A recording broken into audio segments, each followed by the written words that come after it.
Om Shanti.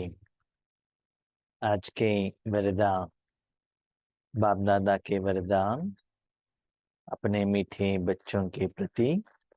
Date 2 दिसंबर 2023। वरदान है स्व परिवर्तन और विश्व परिवर्तन की जिम्मेदारी का ताजदारी सो विश्व राज्य के ताजदारी भव। स्व परिवर्तन और विश्व परिवर्तन की जिम्मेवारी के ताजदारी सो विश्व राज्य के ताजदारी हो। बाबा के हर बच्चे लक्ष्मी नारायण बनना चाहते हैं। भविष्य में विश्व का महाराजन बनना चाहते हैं। पोस्ट तो है, उसके लिए एजुकेशन है और आप यूनिवर्सिटी में भी ज्वाइन हुए हैं, पढ़ाई भी कर रहे हैं, लेकिन उसके लिए साधना विधि क्या है? भविष्य में वो पोस्ट मिलेगा, उसके लिए पुरुषार्थ क्या करना पड़ेगा? जिसे आप जानते हैं कि प्राइम मिनिस्टर बनना है तो इलेक्शन लड़ना पड़ेगा, विन करना पड़ेगा, तभी तो वो सीट आपको मिलता है। भविष्य के लिए आपको वो पोस्ट चाहिए, वो तो प्रारब्ध हो गया। उसके लिए अभी पुरुषार्थ क्या करना है, क्या जिम्मेदारी लेना है? तो पहला बाबा कहता है स्व परिवर्तन। आपका परिवर्तन, आप में जो कमियां हैं, वीकनेस है, वो सभी ठीक करने का, विशेषताओं को धारण करने का वो आपका ही जिम्मेदारी है।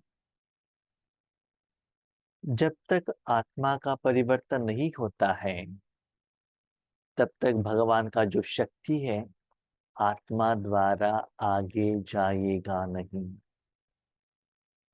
जैसे इलेक्ट्रिसिटी है, बल्ब भी है, रोशनी भी है, लेकिन ट्यूबलाइट में ब्लैक पेंट लगाया है तो रोशनी बाहर जाएगा क्या?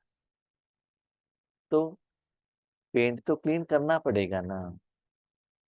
बल्कि बल्ब के ऊपर जो मट्टी लगाया है, लग गया है, उसको क्लीन करना पड़ेगा, तभी तो रोशनी बाहर जाएगा, सभी को जाकर पहुंच जाएगा।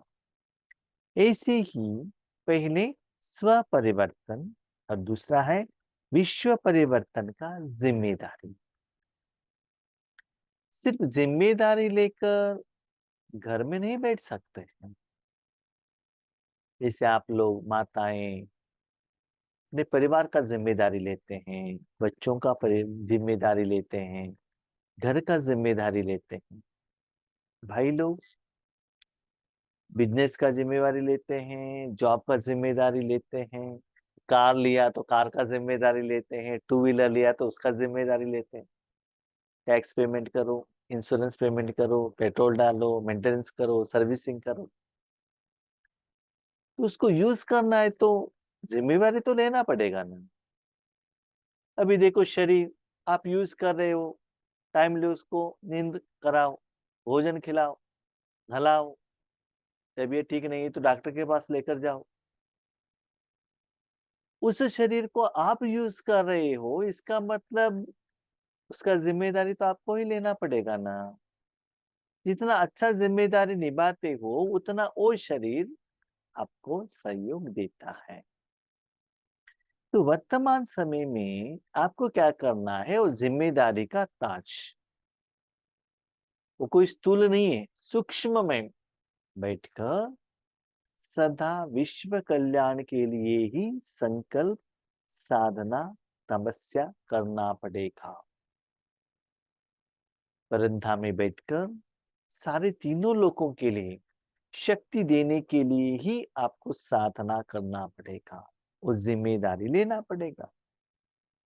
तो इसका फलस्वरूप भविष्य में आपको आत्मा के लिए पवित्रता का ताज मिलता है और शरीर के लिए गोल्डन ताज या वैरायटी रत्न से भरा हुआ ताज भविष्य में मिलेगा। उसके लिए पुरुषार्थ कर्म अभी ही करना है। तो बाबा पूछता है, बच्चे चेक करो क्या जिम्मेदारी लिया है। बाबा ये काम करके दे दो ना, प्रमोशन दे दो ना, बच्चों का सीट दे दो ना, इसमें ही है या बाबा के आगे मांग रहे हो या सारे विश्व को देने के लिए निमित्त बने हो। अपने को चेक कीजिएगा। जितना आज आप जिम्मेवारी लेते हो उतना भविष्य में आपको प्रारब्ध मिलेगा। तो विश्व का राज्य मिलना है तो विश्व राज्य का परिवर्तन का जिम्मेदारी आपको ही लेना पड़ेगा। जैसे बाप के ऊपर, प्राप्ति के ऊपर हर एक अपना अधिकार समझते हो।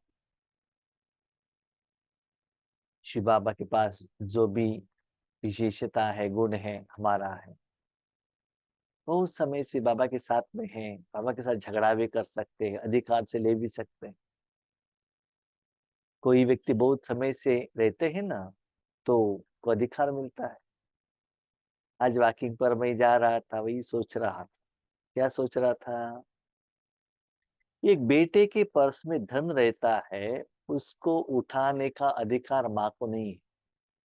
एक व्यक्ति घर में रहता है, उसके पैंट में पर्स है, पर्स में जो धन है उसको उठाने का अधिकार माँ को नहीं है जिन्होंने जन्म दिया। लेकिन जो शादी करके आ गई पत्नी, उनको अधिकार है पैसा उठाने का। मैं सोचता था कि पत्नी के पास धन कहाँ से आता, तो अधिकार आता है ना। मानो दुनिया में ऐसे किया है, सभी लोगों के घर में ऐसा नहीं, ऐसा है कि नहीं मुझे मालूम नहीं है, लेकिन ऐसा थोड़ा हमने देखा है। तो ऐसे बाबा कहते हैं अधिकार है ना, वैसी ही बाप का जो जिम्मेदारी है विश्व परिवर्तन का, वो भी जिम्मेदारी आपको लेना पड़ेगा। यस, पति के पर्स का धन उठाते हो, पति का भोजन का डब्बा भी रेडी करके देना पड़ेगा, राइट। तो भविष्य में प्रारब्ध चाहिए तो आपको क्या करना है? अभी जिम्मेदारी तो लेना पड़ेगा ना। तो विश्व परिवर्तन का अधिकार बाबा ने आपके हाथ में दिया है। तो ऐसे स्व परिवर्तन और विश्व परिवर्तन दोनों की जिम्मेवारी की ताजदारी बनो, तब विश्व राज्य के ताज अधिकारी बनेंगे। उसको ताज पहनो। जैसे पुलिस लोगों को जब वो पुलिस ड्यूटी में ज्वाइन होते हैं उनको भी एक कैप देते हैं ना, उसको देखते ही पता चलता है ये पुलिस है, पुलिस इंस्पेक्टर है। उनका कैप द्वारा, उनका बैड्ज द्वारा पता चलता है। तो ऐसे यहाँ ताज माना, याद रखिएगा, यहाँ ताज दिखाई नहीं देता है, ना आपको दिखाई देगा ना और किसी को दिखाई देगा, ठीक है। लेकिन क्या है वो ताज? निराकार रूप में आपके द्वारा शक्ति फ्लो होने का, वो आपको एहसास होना चाहिए।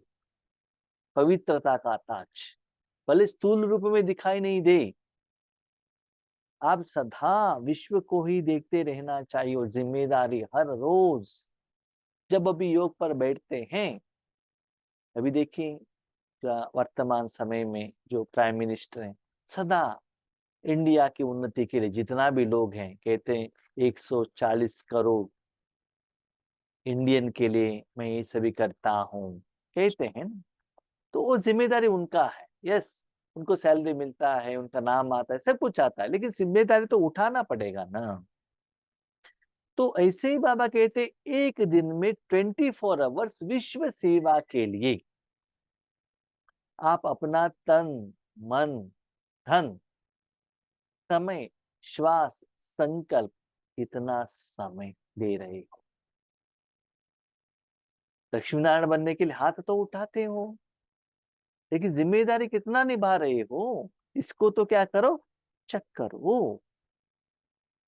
बाबा ने अधिकार तो दिया है, लेकिन अधिकार कितना चला रहे हो। राइट। वर्तमान ही भविष्य का आधार है।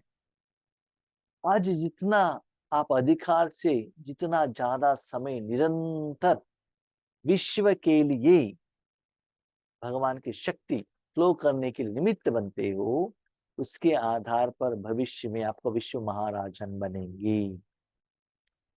अभी आपने थोड़े एरिया के लिए, अपने सेंटर के लिए, अपने जोन के लिए, अपने परिवार के लिए किया तो क्या होगा बताइए। सिर्फ उतना लोगों के ऊपर आप राज्य कर सकते हैं ना। तो चेक करो, योग करने के पहले आपका संकल्प क्या है, विजन क्या है, इंटेंशन क्या है, और आपने क्या जिम्मेदारी उठाया है, और भगवान ने आपको क्या अधिकार दिया है। बाबा कहते हैं मैंने सभी बच्चों को अधिकार तो दे दिया, लेकिन कितना लोग निभा रहे हैं। देखो, घर में हर एक बच्चा जो रहता है, उनका जिम्मेदारी रहता है माँ बाप को देखभाल करना, घर को संभालना, लेकिन सभी लोग बच्चे करते हैं क्या, नहीं है ना। जो माँ बाप को बहुत अच्छा देखते हैं, उनका जिम्मेदारी उठाते हैं, उनको ही पिताजी का जायदाद मिल जाता है। भविष्य में लक्ष्मी नारायण का पोस्ट चाहिए, एग्रीड, लेकिन उसके लिए आज कितना जिम्मेदारी ले रही हो। फर्स्ट रैंक आना है, ठीक है, रात जाग कर पढ़ाई कर रहे हो, हर रोज स्कूल जा रहे हो, ट्यूशन पे जा रहे हो, पढ़ाई अच्छा कर रहे हो, तो सभी जिम्मेदारी लेना पड़ेगा ना। सिर्फ फल चाहिए, जिम्मेदारी नहीं लेंगे, वो कैसे होता है। वर्तमान ही भविष्य का आधार है।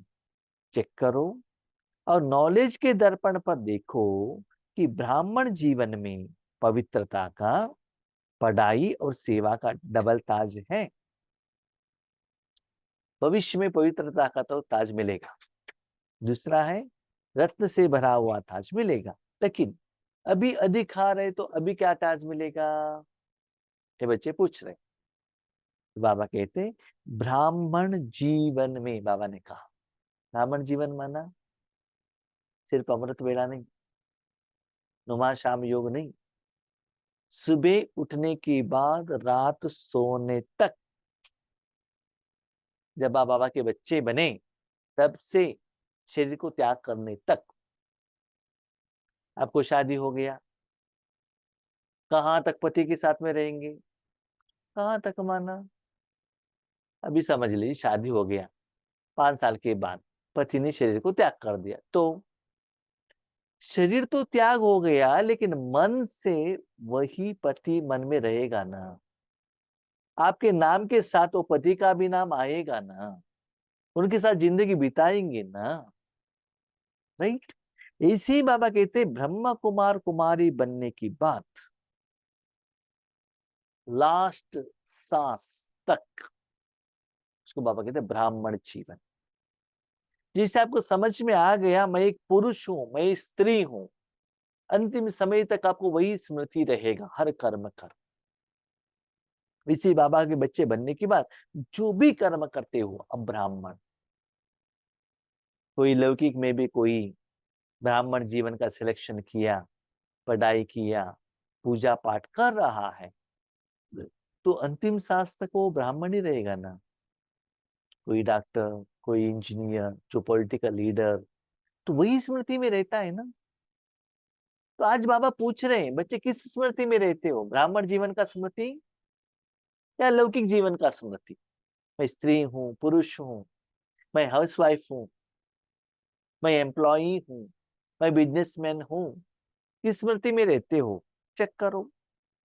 ठीक है, जब आप उस जिम्मेदारी ले ली, वो पोजीशन के अनुसार आपको क्या होता है, डिग्री और डेजिग्नेशन भी दिया जाता है। तो एक होता है, बाबा कहते हैं ब्राह्मण जीवन माना पवित्र था। ब्राह्मण जब घर से निकलते हैं, स्कूल में भी पुराने जमाने में ऐसा था, बाहर का भोजन नहीं खाते हैं, होटल का नहीं खाते हैं, किसी ने बनाया हुआ नहीं खाते हैं। जो भी खाने का है घर से खाते हैं, घर से लेकर जाते हैं, और अपना परिवार का, अपने धर्म का, जात का जो लोग रहते हैं उनके घर में ही भोजन खाते हैं। ऐसे ब्राह्मण जीवन माना बच्चे, आप मन से बाहर का रावण का जो विकार का चीज मन से आत्मा के लिए आप स्वीकार नहीं कर सकते हो। पवित्र था, शरीर का नहीं, मन से भी थोड़ा सा भी दुख, थोड़ा सा भी विकार आपके ऊपर असर नहीं पड़ना चाहिए। इससे सदा ब्राह्मण जीवन है। कभी कभी मैं लौकिक में देखता हूँ, जो लौकिक का ब्राह्मण रहते हैं ना, गांव में पूजा पाठ कराते हैं, वैसे ही चलते हैं, वैसे ही ड्रेस रहता है, लेकिन कभी कभी वो फॉरेन घूमने के लिए जाते हैं या टूर के लिए जाते हैं, उस समय ना उनका ड्रेस चेंज हो जाता है, उस समय नॉर्मल पीपल बन जाते हैं। वहां होटल में रहना, खाना, लॉज में रहना, वो सभी चल जाता है, राइट?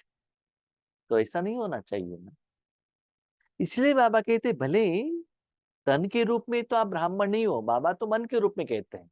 भले आपने कलर कपड़ा पहना है, लेकिन ब्राह्मण जीवन का बाबा ने जो जिम्मेदारी दी है आप निभा रहे हो। जहां भी जाते हो सिर्फ वो ओरिजिनल आत्मा को देखना है, उस आत्मा का जो पार्ट है, विकार है, विशेषता है, कमियां हैं, स्त्री है, पुरुष है, भावना, वो किसी से भी आप कनेक्ट नहीं होना चाहिए। ब्राह्मण जहां भी जाते हैं वो भगवान के साथ कनेक्टेड है, पूजा के साथ कनेक्टेड है ना, बाकी किसी के साथ में नहीं है। तो ऐसे मन से हो तो एक है ब्राह्मण जीवन का पवित्रता का क्या है, किरीट। दूसरा है पढ़ाई और सेवा का डबल ताज। तो ये नंबर 1 पवित्रता, दूसरा पढ़ाई और सेवा। यहाँ बाबा ने 2 बात क्यों कही, पढ़ाई और सेवा? क्योंकि कोई कोई बच्चे क्या करते हैं, सिर्फ पढ़ाई करते ही रहते हैं। पढ़ाई माना मुरली सुना, 3 बार सुना, 4 बार सुना, वो क्लास सुना, एक क्लास सुना, सिर्फ एजुकेशन, नॉलेज, ज्ञान। सेवा नहीं करते हैं, न तन से, न मन से, न धन से। कोई कोई क्या करते हैं, सेवा में बिजी, फुल टाइम सेवा। हाँ, कोई कर्मणा सेवा करेगा तो फुल कर्मणा सेवा करते ही रहेंगे, धन का सेवा किया तो धन का सेवा करते ही रहेंगे, मनसा सेवा किया मनसा सेवा करते ही रहेंगे, पढ़ाई की तरफ अटेंशन ही नहीं रखते।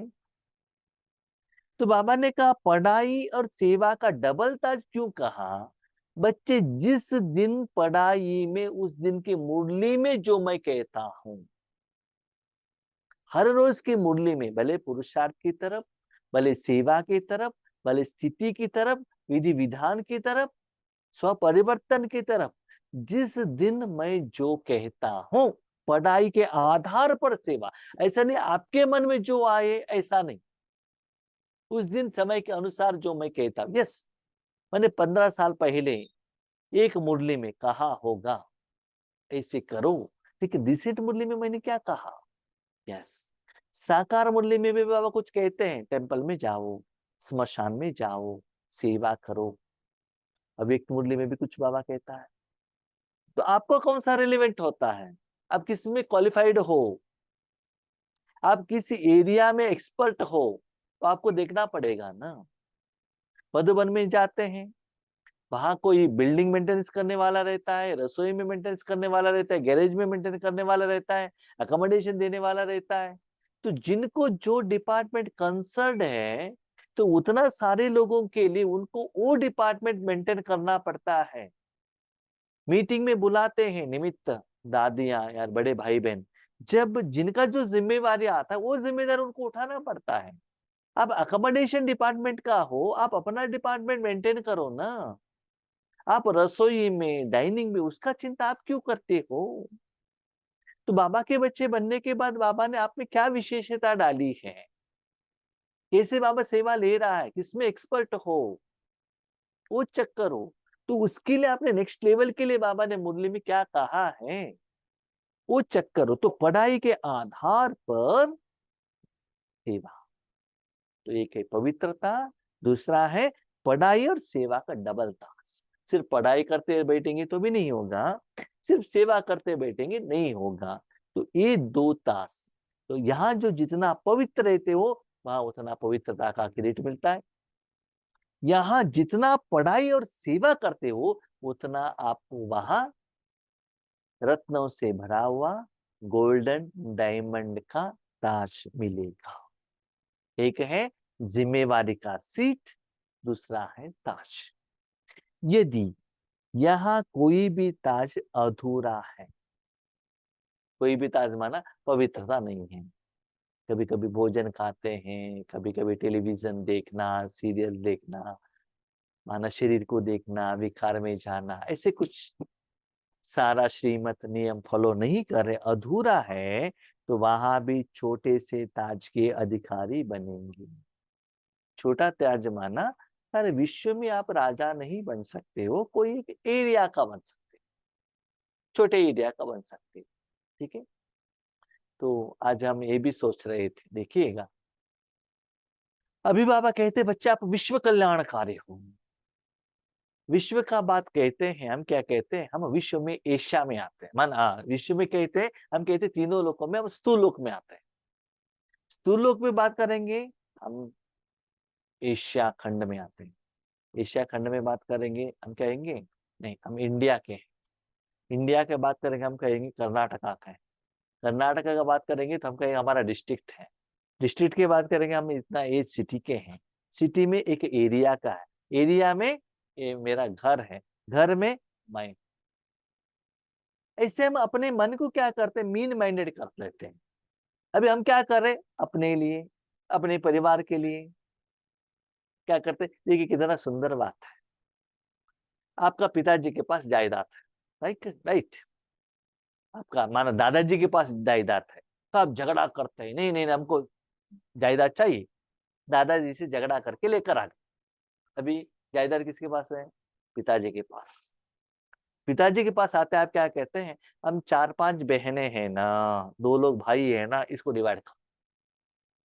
पहले दादाजी से 3-4 डिवाइड कर लिया, आपके पिताजी के नाम पर आ गया। पिताजी के नाम पर आते हैं क्या कहते हैं, बहनें और भाई को डिवाइड करो।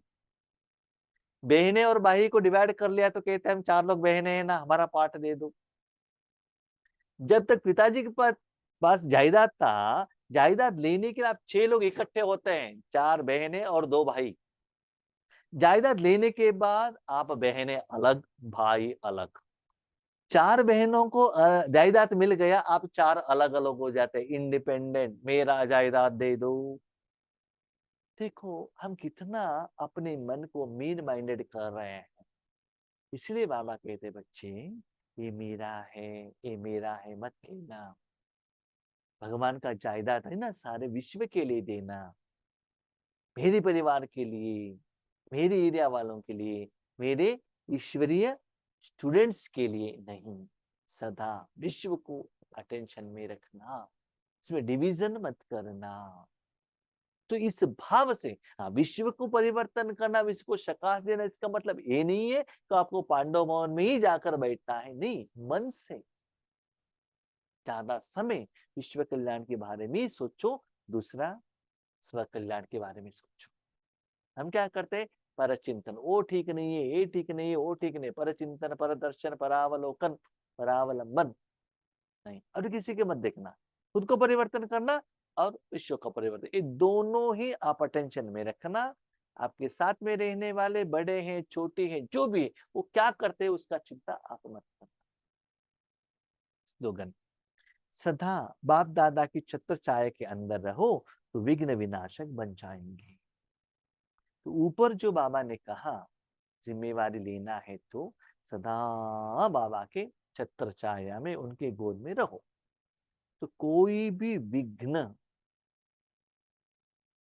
नहीं आ सकता ऐसा नहीं है, विघ्न आएगा, लेकिन बाबा अपने शक्ति द्वारा उस विघ्न को क्या करेगा, विनाश कराएगा। बाबा कहते विघ्न विनाशक माना ऐसा नहीं कि विघ्न ही नहीं आएगा, ऐसा नहीं है।